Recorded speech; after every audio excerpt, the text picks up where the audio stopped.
É uma palavra assim de começo do ano.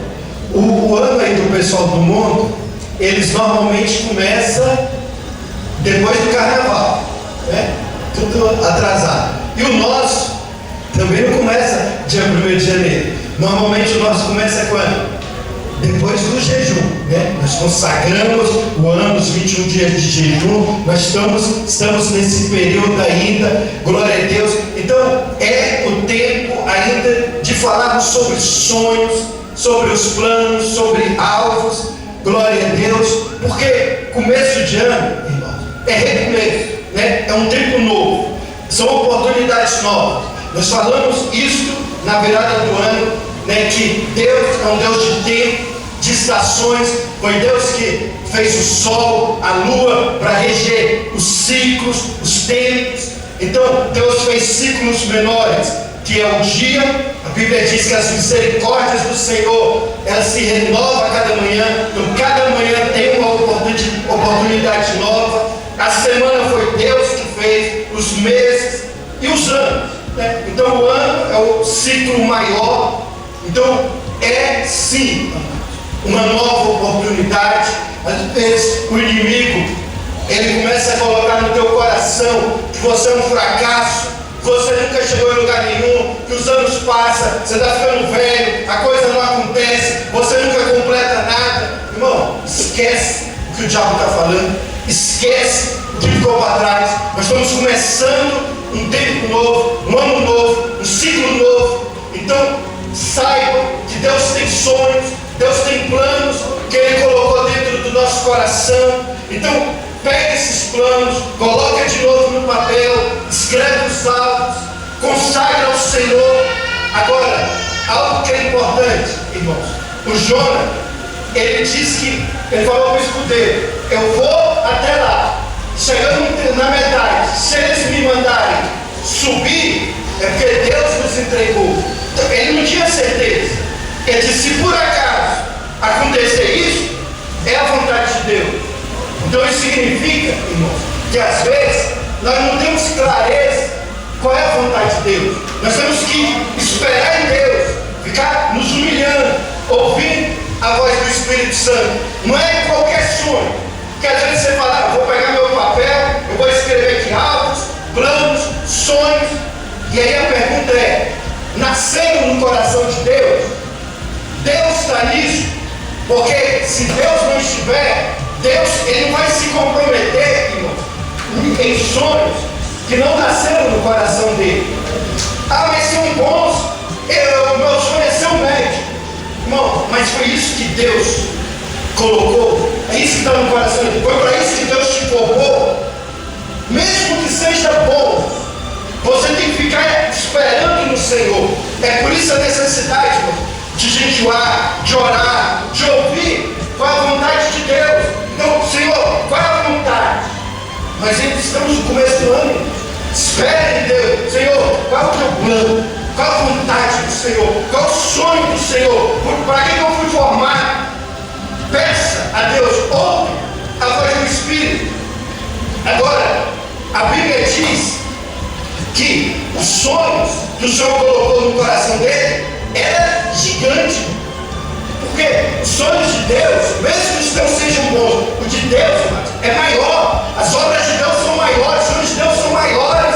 Glória a Deus. Olha aqui que Deus colocou no coração de Jonas: você vai subir e você vai vencer os filisteus.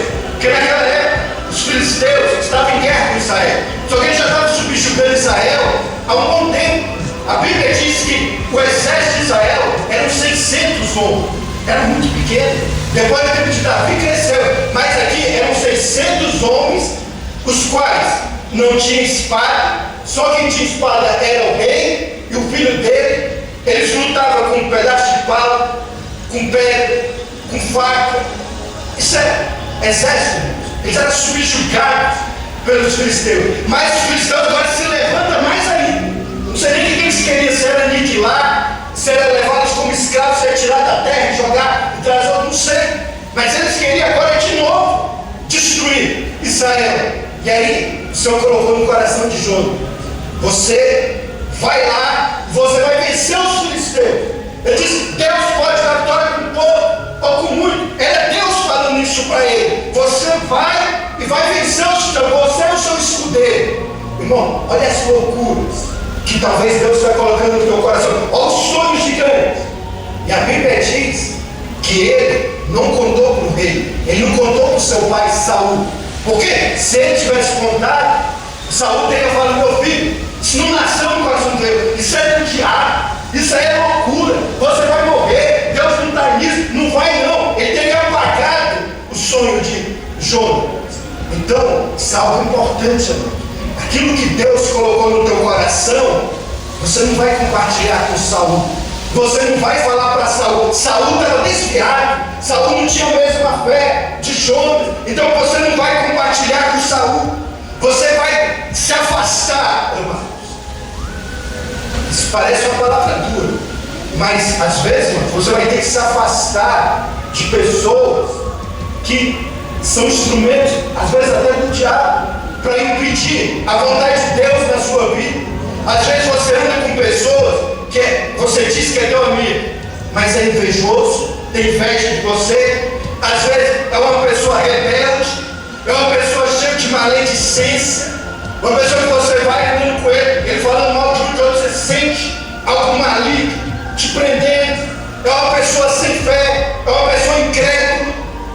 Então, amados, às vezes você vai ter que fazer uma limpeza, às vezes você vai ter que tirar isso. E Jesus, uma vez ele contou uma parábola. Ele disse que um homem, ele pegou uma semente e lançou no campo. E aí depois ele explica, que veio o inimigo e lançou entre os trigos o joio. Mas quando ele explicou a parábola, ele disse: olha, o campo, ele é o mundo. O campo, ele é o mundo. A semente, quem planta a semente é Jesus. A semente são os filhos de Deus. Ou seja, você, quem te plantou foi o Senhor, amado. Você é uma semente plantada aqui nesse mundo para fazer a diferença, para frutificar, para crescer. Não é para ser um Zé Ninguém, para ser um nada nesse mundo. Foi o Senhor que te plantou. E aí, amados, depois ele conta outra parábola. Ele diz que o semeador saiu a semear, e uma parte da semente caiu à beira do caminho. Aí veio o inimigo e roubou aquela semente. Existem demônios trabalhando contra a nossa vida. Outra parte da semente caiu entre as pedras, outra caiu entre os espinhos, e outra caiu numa terra boa. Só que frutificou foi da terra boa. A semente, ela era a mesma. A semente tinha qualidade, mas o que impediu? O sol. Então dependia de onde ela caiu. Isso, aplicando aqui, irmãos, a semente é boa. Foi o Senhor que te plantou, foi o Senhor que te fez. Mas para frutificar, depende do solo. E às vezes, você vai ter que limpar esse solo. Esse solo, às vezes, está cheio de espinho que sufoca essa semente, que vai impedi-la de crescer. E para limpar, amados, às vezes é tirar pessoas da sua vida.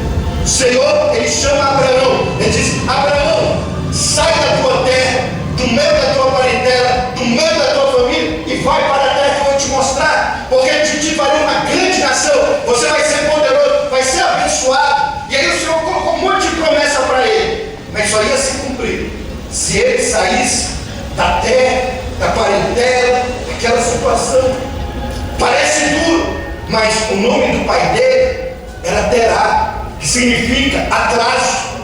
Irmão, às vezes, mas tem Terá na nossa vida, tem atraso na nossa vida. Tem pessoas que você anda com ela é um atraso.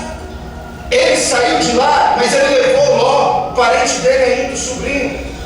O nome Ló significa véu, é aquele que te impede de ter uma visão ampla. Irmão, pessoas que você anda, às vezes você fica limitado, só fala dos outros.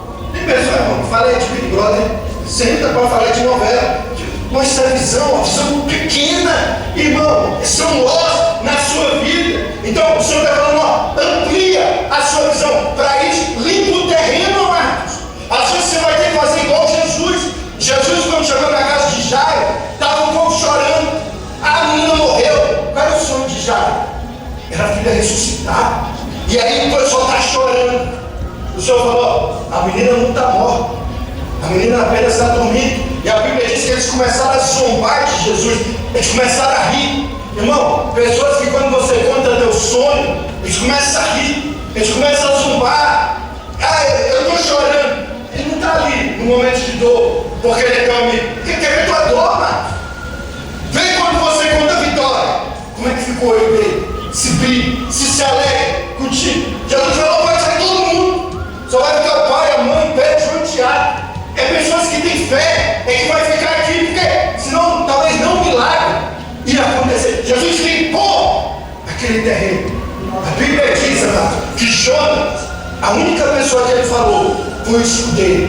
O escudeiro era aquela pessoa que andava com um guerreiro, levando o escudo, levando a espada, a lança, as armas, mas quando o guerreiro estava lutando, ele estava protegendo. Então às vezes ele lançava flechas, às vezes flechas com fogo, ele estava protegendo, para que o guerreiro pudesse vencer, pudesse alcançar os sonhos. E ele compartilha com o escudeiro, eu vou lá, eu vou lutar. Ele falou, vou fazer tudo que está no teu coração, eu vou contigo, eu sou contigo, vamos juntos. Nós precisamos, irmãos, de escudeiros. Nós precisamos de pessoas que venham falar, eu vou contigo, eu vou proteger o teu sonho. Irmão, eu amo a questão do discipulado comum. Porque o discipulador, um dos trabalhos dele é isso, é proteger o sonho.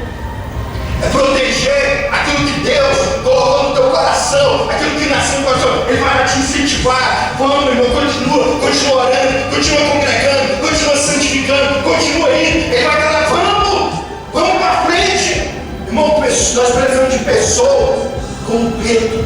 Pedro chegou diante do código de nascença. Ele disse, eu não tenho ouro, eu não tenho prata, mas o que eu tenho eu te dou. Em nome de Jesus, levanta e anda. Pegou nas mãos dele, levantou aquele ouro. Nós estamos precisando que pega na nossa mão, irmão, levanta. Fala, eu não tenho ouro, mas eu tenho o nome de Jesus, eu tenho oração, eu tenho o poder de Deus na minha vida. Irmão, nosso trabalho aqui no altar, é do escudeiro, é de levantar pessoas, é de falar, levanta, nós estamos orando, nós estamos contigo, pode ir, glória a Deus. O evangelho, irmãos, são boas novas, boas notícias. Não é palavra de morte, destruição, mas é palavra que te levanta, é palavra de fé. A pessoa quando começa a congregar, ela começa a marchar, ela começa a vencer, ela começa a crescer, amados. Glória a Deus. E aí, amados, ele estava lá em cima de uma colina. A guerra, já expliquei aqui outras vezes, não é como a guerra de hoje. Ficava um exército numa colina, o exército em outra montanha, o vale aqui, a guerra era no vale, mas ficava um xingando o outro, um ameaçando, brilhando, né, para ter adrenalina para ir para cá, porque era muito sangrento. Só que o exército de Israel não tinha condições, então eles ficavam coados, quietinho, só ouvindo ameaça. Mas o Senhor falou, Jonathan, desce aí dessa montanha. Quando ele desceu, a Bíblia diz que era um penhasco bem íngreme, chamado Bozés, que significa luminoso. Ele desceu aquele penhasco luminoso, passou pelo vale e tinha que subir um penhasco bem íngreme também, do lado de Deus, chamava Sené, que significa espinhoso. Provavelmente era cheio de espinho, cheio de pedras pontiagudas. Ele tinha que subir aqui para alcançar o sonho, ficava lá em cima. Você está conseguindo entender, amados, o que o Espírito Santo está falando contigo? Para você alcançar os sonhos que Deus colocou no teu coração, você vai ter que descer de Bozés. Você vai ter que descer das pedras luminosas, daquilo que é luminoso, daquilo que é fácil. Você vai ter que descer, passar pelo vale e subir naquilo que é espinhoso, pontiagudo, íngreme, difícil de subir. Irmão, para você vencer, amados, você vai ter que passar por lutas, você vai ter que passar por adversidade. Sabe aquela história que se diz que é o prazer adiado?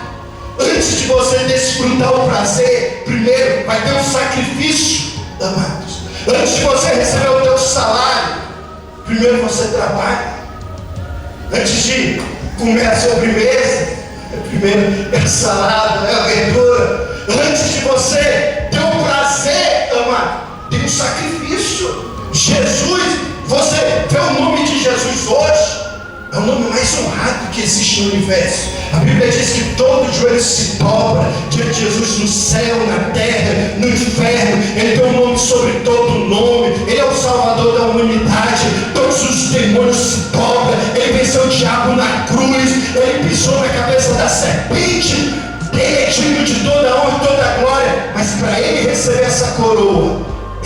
antes de descer do trono de glória, ele teve que passar pela via da cruz, ele teve que receber uma coroa de espinhos antes da coroa de glória. Amados, primeiro, amados, tem um sacrifício.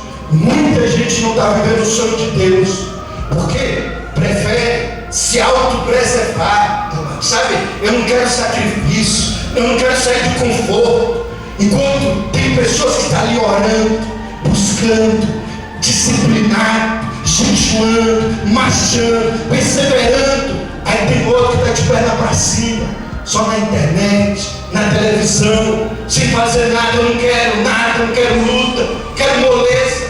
Mas vai chegar um momento que aí você vai ver aquele que sacrificou lá em cima, planos maiores, obras maiores, sonhos maiores, vivendo o que Deus chamou, todo mundo falando, olha como ele é grande, e aquele outro se acolhendo, se apequenando, só falando mal dos outros, coração amargo, ficando cada vez menor, aquela pessoa que só vive naquilo ali, irmãos, porque não quis pagar o preço.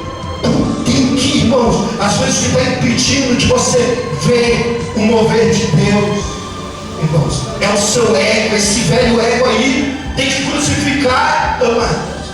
Glória a Deus, só abrir um parênteses aqui que Deus me tocou no culto das 18, que às vezes você não tem ganhado a sua família, que é promessa de Deus. Eu e minha casa servimos ao Senhor por causa do ego, do orgulho, de não ser capaz de perdoar, de não liberar perdão. Tem pessoas guardando coisas 10 anos sem falar com o ente querido, orgulhoso, cheio de ego. Você não está andando, amados, igual Jesus anda. A Bíblia diz que o nosso amor tem que ser como o amor de Deus. Romanos 5,5 diz que o amor de Deus já foi derramado no nosso coração pelo Espírito Santo que habita em nós. O amor de Deus, amados, ele não só perdoa. A Bíblia diz que por amor de mim mesmo eu perdoo os teus pecados, e dele eu já não me lembro mais. Irmão, o Senhor ele não só perdoa, mas ele não lembra. Em Hebreus, a Bíblia diz que os pecados perdoados, eles jamais se lembram, e não é necessário mais sacrifício. Aqueles pecados já foram remidos, perdoados. É esse o amor de Deus. Ah, mas a pessoa me fez, eu não consigo perdoar. Irmão, o Senhor diz, por amor de mim mesmo eu perdoo. Porque se você não perdoa, você fica lá atrás preso. Como é que você vai subir a montanha? Como é que você vai viver o sonho se você está preso? E a Bíblia diz que o amor, ele cobre uma multidão de pecados. E quando ele está falando, é perdoar, irmão. Quando ele fala, o amor cobre uma multidão de pecados. Não importa o que a pessoa pecou contra você, o que ela fez. Jesus disse, se o teu irmão pecar contra você, vai até ele, corrige. Se ele se arrepender, você ganhaste o teu irmão. E aí Jesus continua, se o teu irmão pecar contra você 7 vezes por dia, perdoa, se ele vier até ti. Aí os discípulos falaram, Senhor, aumenta a nossa fé. É impossível, a pessoa pegar 7 vezes contra mim no mesmo dia, eu vou perdoar, aumenta a nossa fé. Jesus disse, se vocês tiverem fé do tamanho de um grão de mostarda, vocês vão dizer a essa moreira, levanta-te, erga-te e lança-te no mar. Irmão, a fé do tamanho de um grão de mostarda era a menor semente que eles conheciam. A moreira era a árvore mais grossa, com raiz mais profunda. Naquela época era quase impossível de se mover. O Senhor está falando, se você tiver essa fezinha, todos nós temos essa fé. A Bíblia diz que o Senhor nos deu uma medida de fé. O que você precisa, mano, é obedecer a palavra. Porque perdão não é sentimento, é obediência. É você seguir a palavra de Deus. O mundo fala, eu perdoo, mas não esqueça. Mas Deus fala, não, eu perdoo por amor de mim mesmo. Eu não me lembro mais, amados. É você obedecer a palavra de Deus. Glória a Deus, voltando aqui para a mensagem, amados. A Bíblia diz que nós devemos nos alegrar nas tribulações. Nós devemos nos alegrar nas adversidades. O que faz com que muita gente ela não permaneça na obra do Senhor firme, é porque às vezes ela é enganada. Às vezes a mensagem não é completa.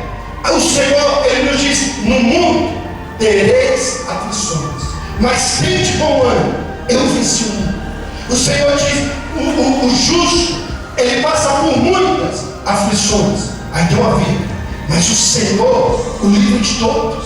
Então o Senhor, Ele não oculta isso. Ele está falando, não, vai ter aflição.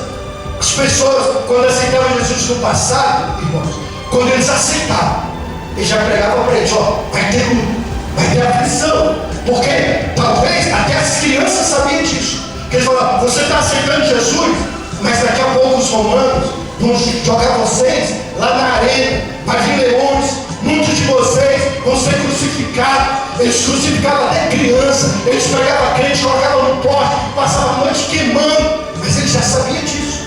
Então eles estavam firmes. Daqui a pouco eu estou no céu. O justo, ele tem luta, ele tem aflição. Eu sempre tenho falado isso aqui na igreja, para você ficar esperto nisso. Uma irmã aqui da igreja, ela me contou que quando ela leva os filhos dela no dentista, ela pega e fala, ó, vai ter dor. Ela me disse que se ela falasse, não vai doer, aí quando ele começar a sentir dor, ele já ia começar a berrar, né? Mas ela fala, vai doer um pouco, mas você consegue suportar. Depois eu vou te dar sorvete, vou te dar balinha. Ela já preparada. O Senhor, Ele faz a mesma coisa. Ele está falando, vai ter luta, vai ter aflição, mas vive, mas tem de bom ânimo. Eu venci o mundo. O Senhor, Ele nos livra de dor. E a Bíblia nos diz mais. Ele diz, tende por motivo de grande alegria o passar por tribulações. Tende por motivo de grande alegria o passar por tribulações. Porque são nas tribulações que você vai adquirir experiência. Experiência é algo que ninguém te tira. Tem coisa que você só vai aprender no meio das lutas. Você só vai aprender nas adversidades. E o Senhor está falando, no meio da luta, você vai passar, você não vai permanecer na luta, você vai passar. Mas quando você passar, tente por motivo de grande alegria. Irmão, se você quer vencer, você vai ter que sentir alegria no meio da tribulação, no meio da luta. Porque a nossa alegria, ela independe da circunstância, é algo dentro de nós. Irmão, se tem algo que é do DNA do cristão, é a alegria.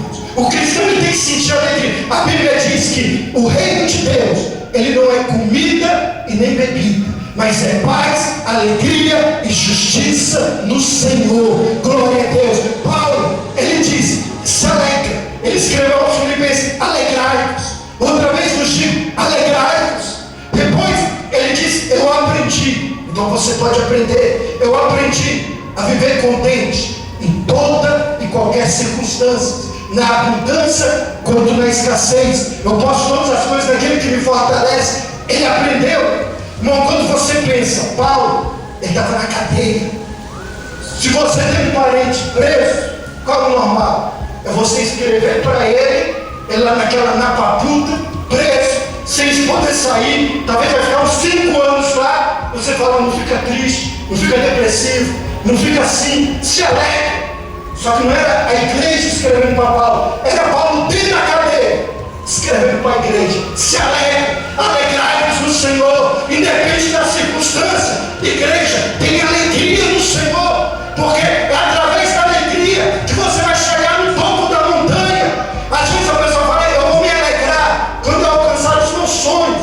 Não, amado, você tem que se alegrar no caminho. É no caminho. Quando eu casar, o meu sonho é quando eu casar. Quando eu casar, eu vou ficar alegre. Aí, meu irmão, de cara feia, casa não.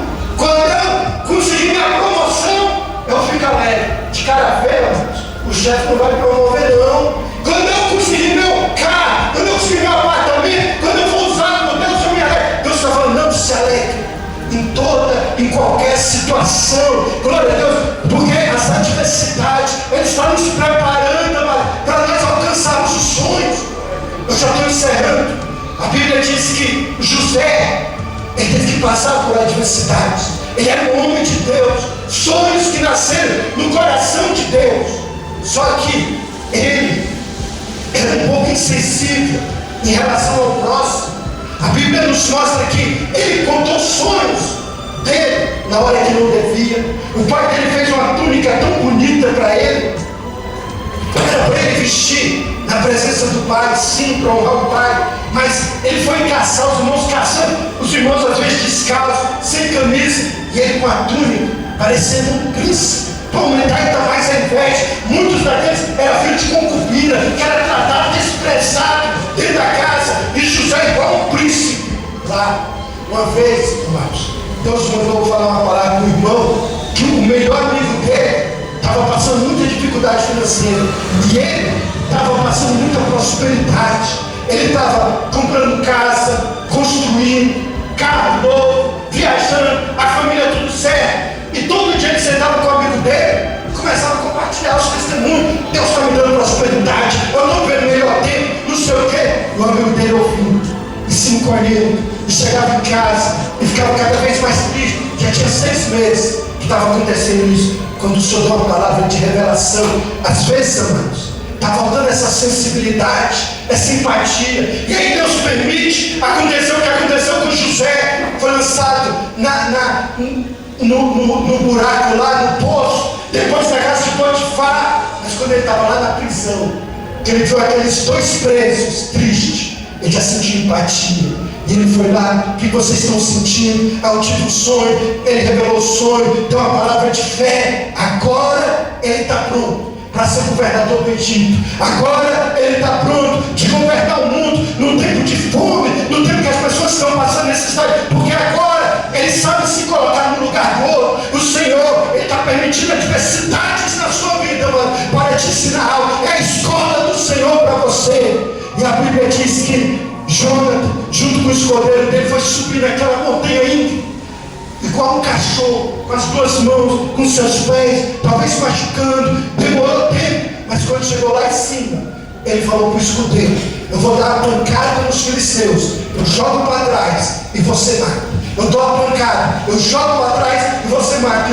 E o escudeiro falou: pode fazer. E aí quando ele viu, os filisteus, ele dava a pancada, jogava, o escudeiro matava. Dava a pancada, jogava, o escudeiro matava. Ele matou 20 pessoas. Vai demorar para você subir, mas quando você chegar lá em cima, eu declaro sobre a tua vida que vai ser rápido, que vai ser fácil, e que em nome de Jesus vai ser sem dor. Glória a Deus. Aquilo que parece que vai demorar 10 anos para acontecer, em nome de Jesus vai ser rápido